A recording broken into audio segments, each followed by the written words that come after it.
This is the Authority Company Podcast, conversations with leaders who are building our future. Well, I'm Joe Pardavila, and Rick K. Jones has spent decades building businesses at the highest level. But his focus has shifted from growth alone to what growth is for. As a pioneer in sponsorship marketing and founder of multiple successful agencies, he has seen firsthand how profit without purpose falls short. In his new book, The Business Tithe, Rick lays out a 7-step framework for leaders who want to build companies that are both financially strong and grounded in generosity, showing how faith, discipline, and business strategy can work together to create lasting impact. Rick Jones, welcome to the show. How are you, sir? I'm terrific, Joe. Thanks for having me today.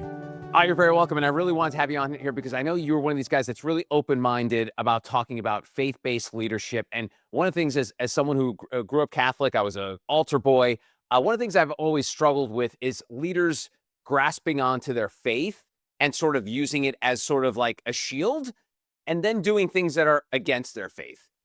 We are now living in a world, Rick, where most CEOs are trying to find a way to cut out all their employees from their business. I asked someone the other day about this, where I said, if you're a CEO, and I phrase you with this question of, with 100 humans, you would make X amount of dollars, but with 10 humans, you would make 2X. Most CEOs would probably take the latter. And that's not, to me, a very Christian way of running a business and running a life. So what say you when it comes to having a strong faith and guiding your leadership, but sometimes that doesn't cross with capitalism and entrepreneurship? How did you deal with that during the course of your career? Well, I think the first thing you have to realize is that we're all going to die. And when we die, we're going to leave all of it behind. Not some of it, all of it. I've been to a lot of funerals. I've never seen a hearse with a Brinks truck behind it. You're not taking anything with you. And the truth is, businesses exist to feed families, to feed associates, to take care of customers, to build communities, to ultimately build countries, and to make the world a better place. That's the essence of why business exists. You know, capitalism is very much under siege these days. But Winston Churchill, I think, said it best. He said, you know, capitalism is a terrible form of government, but it's the best that we have. You know, it's not perfect, but I say that capitalism without a conscience, or in a case as being a Christian, capitalism without Christ, is the problem. Capitalism is the greatest liberator of human beings ever on the planet. You know, I laughingly say everybody that wants to navigate towards socialism, when I'll bring up, name one country in the world where it works, they'll always go, well, I can't, but ours will be different. Right. Well, we've all said this, like, capitalism is the only ism that has worked. Exactly. All the others have not worked. But to that, and I'm not like a master historian, Rick, but the one thing I do wonder is when the founding fathers and people 250 years ago decided that capitalism was the route, I don't think they ever envisioned people as wealthy as they were going to be. Like they were coming from an idea of like anti-kings to make it for the people. And so the fact that everything has grown so exponentially in terms of profits and the money that's available to people, that's where I think the rubber meets the road, where you hear people make that argument for socialism, because I just don't think the capitalism model, when it was first envisioned, had any idea that this much power and money was going to be involved. Well, you know, I can talk out of both sides of my mouth that way. Number one, I mean, I really can. Well, number one, I think a lot of people are forgetting, of all the revolutions in the history of the world, ours was uniquely where the gentry, the wealthy, the highly educated started the revolution. The people that had the most to lose started the revolution. I think it was Ben Franklin who said, we must hang together or surely we will hang separately. But every other revolution was bottom up. Yeah. Poor people, nothing to lose. And so ours was unique in that it was really the landed gentry, the highly educated, that formed this, but they had that strong belief of each individual had the ability to better themselves. They could better themselves personally, their families, their communities, their states. Everybody had the chance to try to create an equal playing field. Somewhere along the line, we began to erode the level playing field. And, part of it is our tax structure where a billionaire can borrow money against the equity of his stock and never pay any tax. I mean, that's just morally wrong. And so we have allowed certain laws to impact our thinking. I worked in college sports for years. We didn't pay players, but we started paying coaches millions and millions and millions of dollars. You start paying a defensive coordinator $3 million a year and you're not paying your linebacker anything. That's when the public said, boy, this is wrong. This is when legislators said this is wrong. Well, I think we're kind of to that point right now, too, where we're seeing people with great wealth be able to take advantage of tax laws and manipulate things. One of the things that I strongly believed in, again, talking out of both sides of my mouth, I've read the Constitution. It never said that a business owner was required to pay health insurance for his or her employees. Doesn't say it. Right. Morally, I think you should. Again, I'm not for legislative Obamacare. I'm for moralistic Obamacare. Right. My idea always was it was part of the compensation of my people. I slept really well at night, had a lot of women of childbearing age that in many cases were going to have babies. And I knew if something went wrong, we had plenty of good health care to take care of whatever happened. And so I felt morally, very few people believe that. Very few business owners believe that, which is unfortunate. I think you just look at it as what is your total cost of employees? And that should be a part of it. I believed in profit sharing. I'm an old team sport coach. If the team wins, everybody wins. Well, the team in a business wins, everybody should win. Now, when I talk about feeding sheep in my book, it starts with you build a business to feed your family. And the business owner that doesn't feed his or her family is committing a sin. First Timothy says, if you ignore your family, you're sinning. And so it starts with that. But then your second flock are the people that work with you and for you. And you need to take care of them. You need to be in tune of where their needs are. And as their life changes come along, can you adjust to that and not just padding your profits? And then it's your customers. And then it's, your vendors. I used to say this all the time.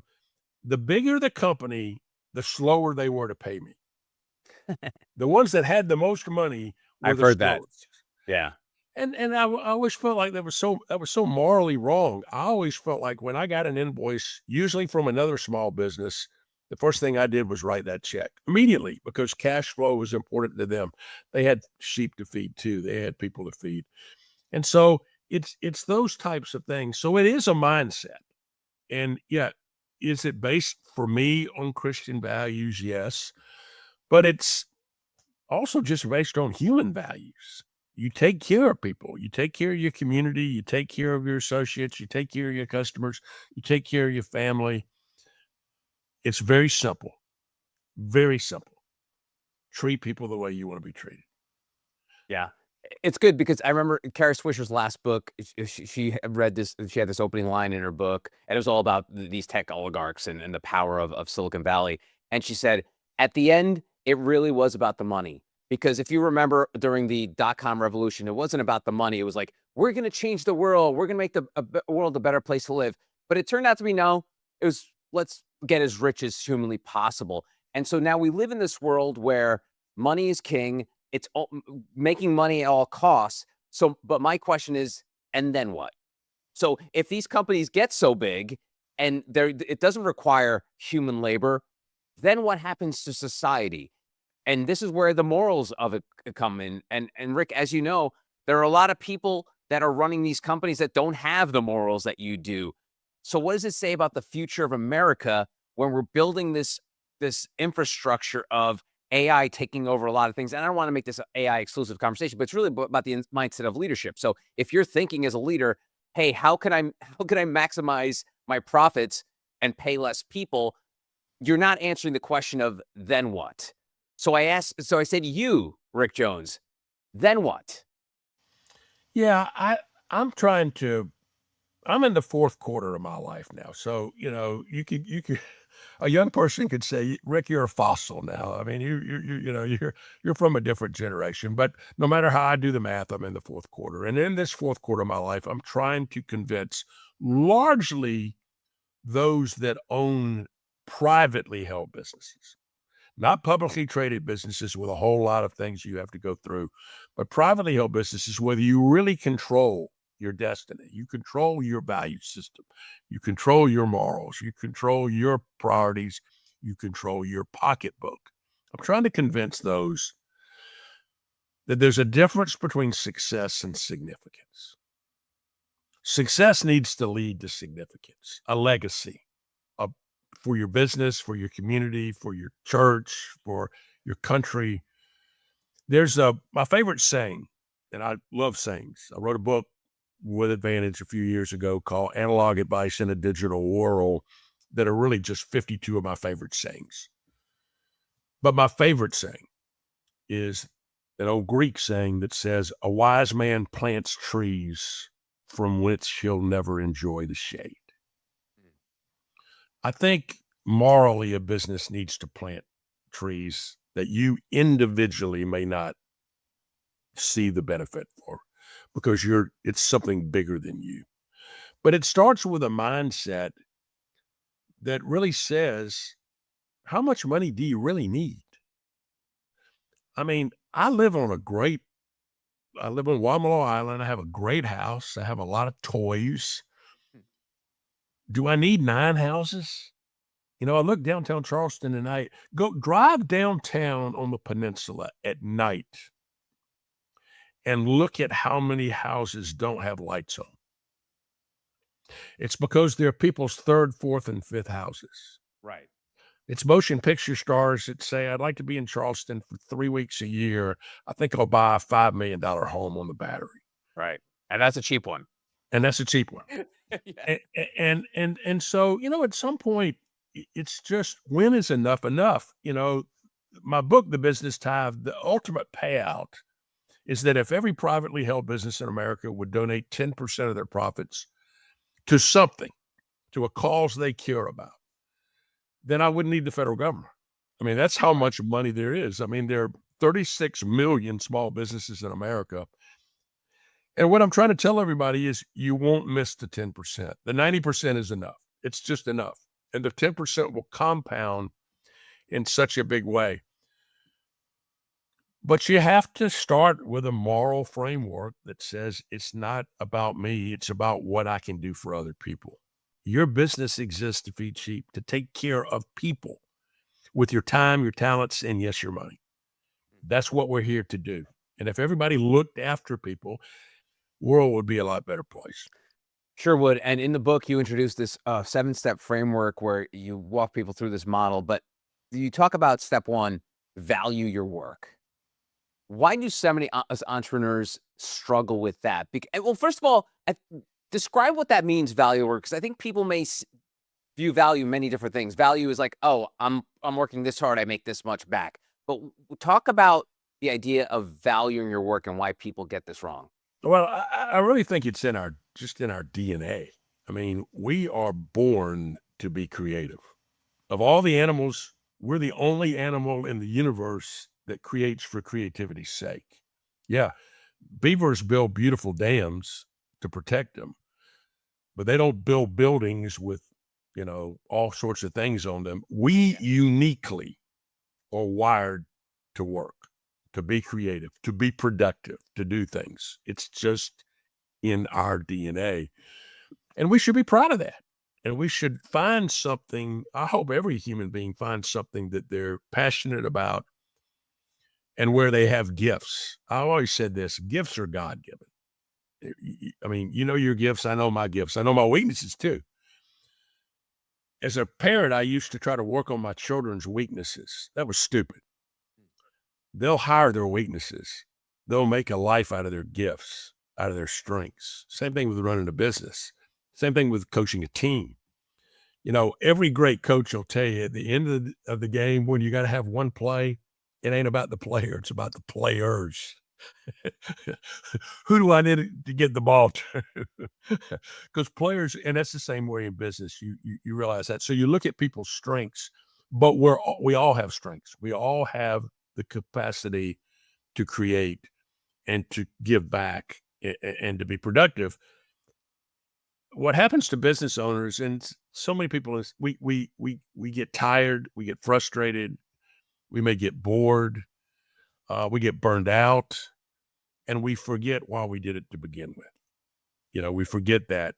And so the idea of value your business is value what you're able to accomplish as an individual, as a human being, and then a collection of human beings begins to build a team that can do more things like that. And so I think you start with that. That reminds me, Rick, of the word privilege. I know the word privilege has sort of had a negative connotation, but when people bring it up about privilege, I'll say, well, like, you know what's the one thing about privilege?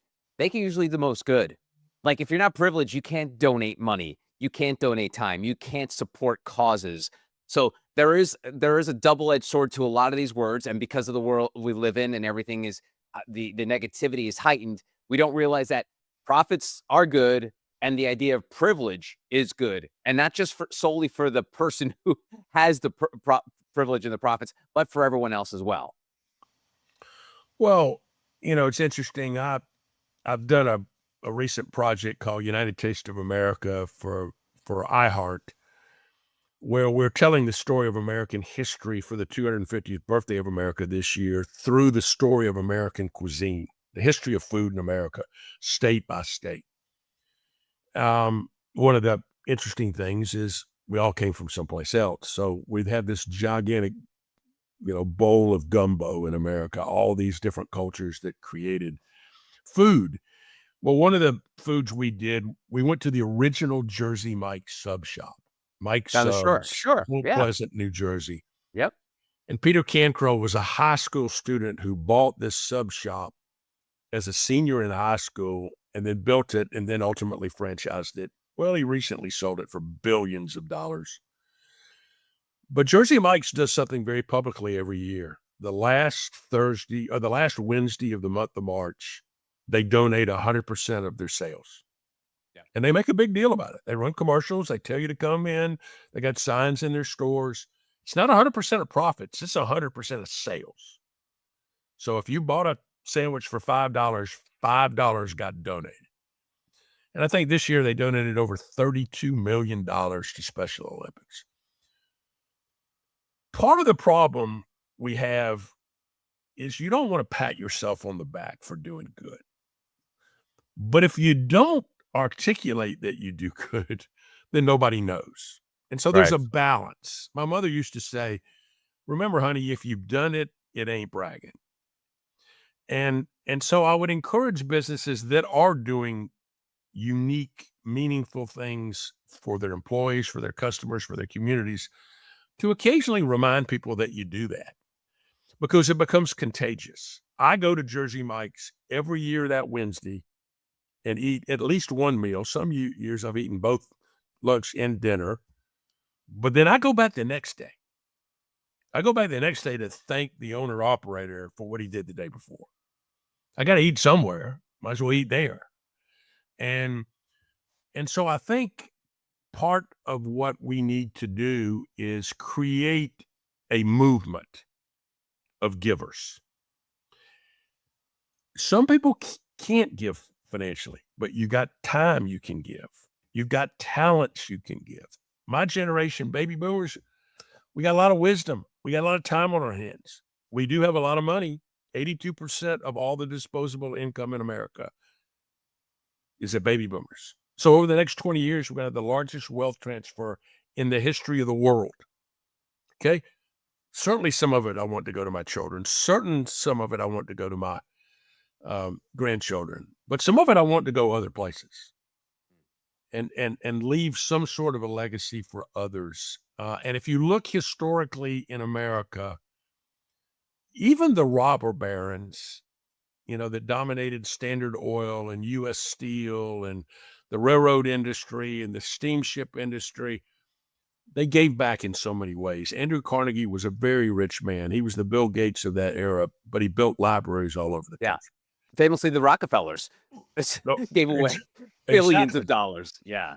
And so, I look at what Warren Buffett's doing today. He's gonna give it all away. I'm looking at what Bill Gates is doing. He's giving it all away in a meaningful way. I'm I'm for small businesses giving little bits of money because they'll compound and they'll aggregate. It doesn't take huge amounts, just 10% here, 10% there. Support a public library, support a Little League baseball team, support breast cancer research, support a food bank, support a park program, support something you're passionate about. If we do that, we'll create a tide. I live on a tidal river. I'm looking at the tidal river right now. All boats rise with the tide. It ain't about how big your boat is. It's about creating a tide. If you create a tide, all the boats are going to benefit, including your little boat and somebody else's big boat. Yeah. So that's your altruistic side. So if, let's say, I run a small business doing about $1 million a year, where do I start with this framework tomorrow morning? I'm down the road. You mentioned, once you become successful, you can do the more altruistic stuff, philanthropic stuff. You could donate. But how do you kick into gear this framework? Because I think a lot of times, and I joke about this, Rick, a lot of people sometimes get frozen in their own analysis. They'll be like, "Well, I can't start this because I don't have all this yet." Like, I don't want to make TikTok videos because I don't have the right camera. I don't want to write a script because I don't have final draft. I don't want to write a, go. I don't want to be like a professional bicyclist because I don't have the right bike yet. People find excuses to not start things. So how do they start this? Yeah, we call that analysis paralysis, and it's hard to do. Nike ran the great commercials with the greatest tagline ever: "Just do it." Yeah. You just got to have a mindset. Joe, the older I get, I'm 72 now. I really realize there are only two kinds of people in the world. They're givers and they're takers. I really don't believe they're in betweeners. And I really do believe that most entrepreneurs are intrinsically givers. They're givers of their talents, their time, their ideas. They share those with others. And so I would encourage a business, find one thing in your community you're excited about and write the first little bitty check. Secondly, give your time to that. Thirdly, get your employees 10% of their time that they work to work on that. Take one thing in your community that you and your team is kind of excited about and start, because that will build momentum where you'll want to do more. And as your business benefits and grows more, you have an infrastructure to be able to do something along that line. One of the things I'm passionate about right now is we're now paying student athletes. I've worked in college sports almost my entire life, and we're now paying players. Okay, we're paying players. I'm trying to encourage the players to donate 10% of their NIL money. Become a giver. Learn to be a giver early. And to get with your teammates and say, let's all pool our money and do something. If you were a black kid that grew up in boys and girls clubs and that was the babysitter for you, it kept you out of trouble because you went to the boys club and played basketball, donate to boys and girls clubs. If your mama has cancer, donate to a cancer program. If you benefited from somebody, bringing food to you as a child from a food bank, donate to the food bank. You got a chance to be able to get that. Giving becomes habit forming. And I think business, you got to start somewhere. Just start with something small and watch how it will grow within your business and then ultimately within the community itself. That's great. All right. So I don't want to assume people know this, but the Business Tithe, the title of the book, for folks that are not familiar with that phrase, do you mind breaking it down for us? Sure. In the Bible, in multiple places, both the Old Testament and the New Testament, it's pretty clear that what God has asked is 10% of your money back. Good news is you get to keep 90%. Bad news is he'd like 10% back. Now, I can go outside with 10% of my money and hold it up and say, all right, God, you take it. That's not what it means. It means take 10% of what you got and feed my sheep. Take care of people that are less fortunate for you than you. Take care of donating to research grants or to higher education or wherever you feel like. That is called the tithe, the 10%. And so, I feel like for me, whatever income I make, I tithe to my church because I feel like that's part of my Christian values to give 10% of what I make back to my church. But my business should give an additional 10% of profits after you've paid all your bills and you have a profit back to some cause. And so that is the tithe itself. It's the 10% that you give directly to organizations that benefit from you. A few years ago, there were terrible tornadoes in Western Kentucky. I mean, devastating tornadoes right around the holiday period. I mean, it was like late in the year and at a weird time. It was like December 1st. You had these tornadoes in Western Kentucky. And our staff said, let's give our 10% this year to those in Western Kentucky. Well, what organization do you give to? Well, the governor had set up a fund, a private fund led by the governor. And we felt like if the governor was doing it, the money was going to go directly to help the people in those communities. That's where we made our donation to in order to do that. And so it doesn't take, hey, just look around, you see needs everywhere. And, find one that touches your heart because that's the part, touches your head and your heart. And figure out a way to give that 10%, that tithe back. When I worked in selling sponsorships for a living, our model was, I'm going to go sell a sponsorship and you're going to keep 80% and I'm going to keep 20%. Inevitably, when we had success, somebody would say, man, 20%, that's a lot. And I'd go, no, you focused on the wrong number. Right. The number you need to focus on, the 80% you got that you didn't have, that I gave you. Same thing here. Focus on the 90% that you get to keep. Don't focus on the 10%. And we hear it all the time. I got to send my kids to private school. I got to, build something in addition to my business. I got to hire 10 more people. There's a million excuses. But I know this. People that tithe for whatever reason have more success than people that don't tithe. It just, I think it's divinely inspired to give back. One of the steps of the 7 steps, the 6th step is pray for your business. I pray for my business every day. Help me be successful so I can feed more sheep, so I can feed more families, so I can take care of more people, so I can leave behind a legacy. I don't think that's wrong to ask for guidance to be able to do that. And you don't have to be a Christian to get it. I mean, I have great Jewish friends that are very, very philanthropic in so many ways. Well, the Old Testament, the Torah teaches giving back, and it teaches give back 10%. So there's consistency there.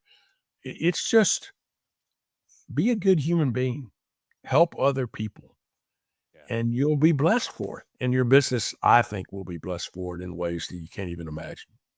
What do you say to folks who, when they see the title of the book and they look at the subtitle and the idea of it being sort of a faith-based business book, and you've probably seen the numbers too, Rick, the fact that I think more and more people are identifying as agnostic or non-religious in this country. Like, they have some form of spirituality, but they're not aligning themselves to a religion. What do you say to that person who's like, listen, I like the idea of being good to other people, donating and all that stuff, but I just don't get the faith stuff. What do you say to that person? Well, you don't have to be a person of faith to contribute to your community. I mean, if you follow the teachings of faith, take care of people, do the right thing, don't kill, don't murder. Right. The we big were ones. we were laughing the other day. There's the Mel Brooks bit where he comes down the mountain as Moses and he says, I have with me the 15 commandments, and he drops one tablet and it shatters. And he goes, I mean, the 10 commandments, Right. you know, I mean, if you look at the 10 commandments, they're only 10, but they still exist. There's the old joke where the guy comes down and says, the good news is I got him down to 10. The bad news is adultery's still one of them. You know, we're going through a situation right now where my 90-year-old mother-in-law lives with us. And I'll be candid with you, it's hard. And it's hard on my wife more than it's hard on the in-law. But one of the 10 commandments says, honor their father and their mother. I'm commanded to take care of my mother and father. That's just part of it. So I tell people that are, John Maxwell was a great writer, a leadership writer. He's written, I think, about 39 books or something. He's a man of faith. He says, it's okay if you don't believe in God. He believes in you. He is Rick K. Jones. The book, The Business Tithe, a faith-based framework for profitable businesses that change the world. Rick, thanks so much for your time. I really appreciate it. Thanks, Joe, for having me. God bless. And that's going to do it for this episode. If you want to find out more about Rick and our other amazing authors, go to theauthoritycompany.com.